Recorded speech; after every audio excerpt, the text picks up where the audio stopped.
Users of Reddit, you just won $1 billion, what are you still not buying? Extended warranty for my car. I bought my truck used.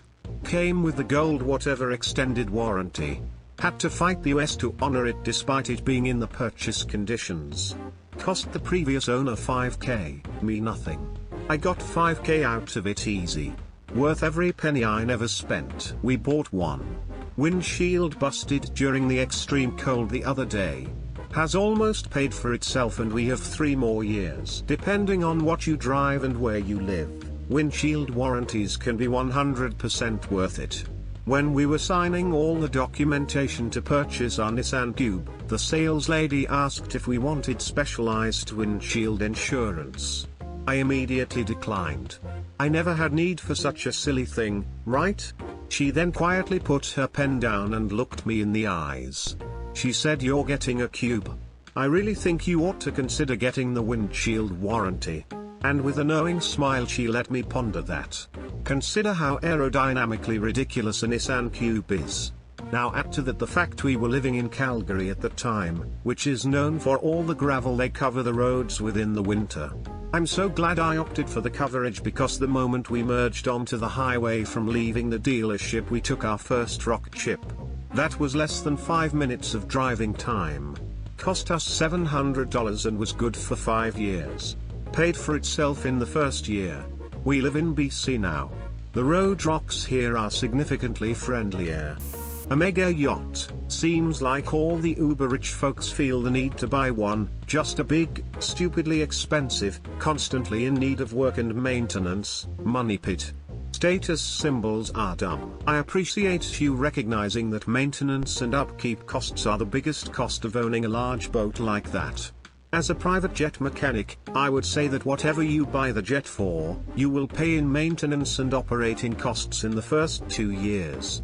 That said, my answer is a private jet. Call me crazy, but I kind of like being in airports. I like the hustle and bustle that most people seem to hate. So I'd be fine flying business class or something if I were rich. I have a family member who is crazy rich. Like used to have a jet rich. And yeah, they basically said with the on-demand charters now and just flying commercial first/business it's totally not worth it. Sometimes they charter if they want the dogs with them, but usually they just give a decent bonus to their mechanic to drive them between summer and winter homes.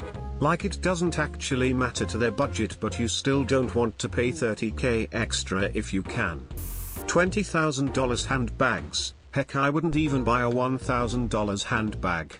What in the world is the point? I bought a $600 briefcase about 15 years ago, so probably at least $1,000 in today money. It's a leather one from one of those brands that's all about they'll fight over it after you're dead and a 100-year warranty. It's been my EDC ever since. It's been on 3 continents and probably 30 states. Hundreds of flights, thousands of trips on public transportation, more hotel rooms and conference rooms than I could count. It has developed a little bit of a patina, but otherwise it's still exactly like the day I bought it. Which is a lot to say. A really high quality bag might be expensive up front, but if it looks fantastic you can use it forever. I used to wear out a $150 bag every year or so. I'm not easy on them and I need something that looks professional. This thing has saved me so much money by now. There's paying a bit more for quality like this, so you get good use out of it and don't need to buy replacements all the time. In the end it might turn out to be the most cost-effective option.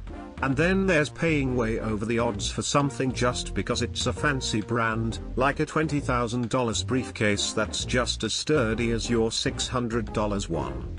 Being a billionaire, I'd like to think I'd pay for quality, but only a reasonable price, and I'm not spending a fortune on designer stuff just because I can. A dog from a breeder. I legitimately cannot bring myself to look anywhere but a shelter. So sick and tired of these holier than thou, Bible thumper-esque attitudes of adopting is so much better than buying. Like you should be ashamed that you bought your pet. FFS as long as it doesn't come from a mill and you spay/neuter, mind your own goddamn business. My breeder and I became friends as he was the kindest gentleman I ever met. He has over 70 references because he was genuine and caring with his animals as he bred them properly and raised them well. I hope you'll open your heart a little more someday. He sold me my puppy on the cheap because he was getting attached. The moral issue with breeders, even if they operate ethically, is how overpopulated shelters are. There are too many dogs, but people are breeding more instead of adopting. Purebred dogs are also more likely to have health issues. I understand keeping the breed alive, and I can see that argument. Even with mutts, people will adopt based on the most prominent breed and their temperament.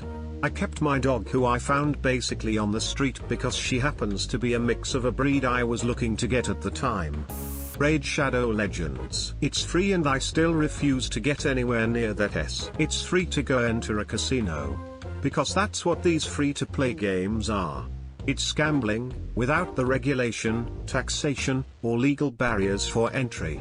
They make nearly 100% of their profit on gambling addicts, just like a casino, and directly target those users to keep them hooked. All while dressed up like a game, at the top of every major app store where kids will find it. It's effing gross. It's disturbing how blind boxes and games that use similar mechanics are so readily available to children. Pretty much every toy store has blind boxes of figures for kids to play with, and in such variety. What is also kinda disturbing in retrospect was how willing I, and thus I would imagine others, was to do this with some mobile games when the transaction was simply my time, at least when basically everything started begging for money, though it snapped me out of that. Now the most I play on my phone is a cracked APK puzzle app, so I have everything free. And no ads, and Sudoku. I'm not saying I'm not willing to put time into games still, I just went back to PC games where it wasn't all just wait for something to happen because they want to have high player time and retention without actually effing having anything to do.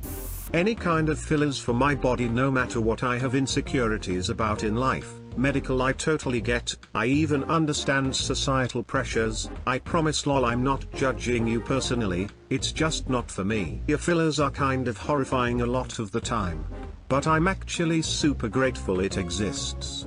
I did get lip filler last winter for a chronic angular cheilitis rash because I tried several diets and every topical mediation on the market, all of them burn on application too. Woo, and I was literally leaking pus from the corners of my mouth. Let's just say I was very much okay with the mask orders that were still in place. Then a telehealth doctor told me that she couldn't officially prescribe it, but if I wanted to pay out of pocket she'd seen lip fillers clear up extremely stubborn angular cheilitis like magic. So in desperation I tried it after previously saying that I would never get lip filler. The D-rash was gone in 2 days and hasn't been back since. I haven't even had any more filler.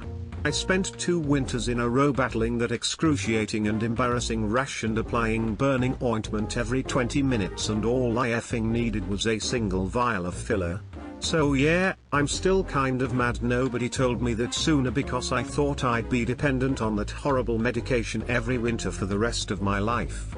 I never thought I'd say this, but I don't entirely hate filler. I hope I never need it again, but it did end my agony and I definitely don't regret it.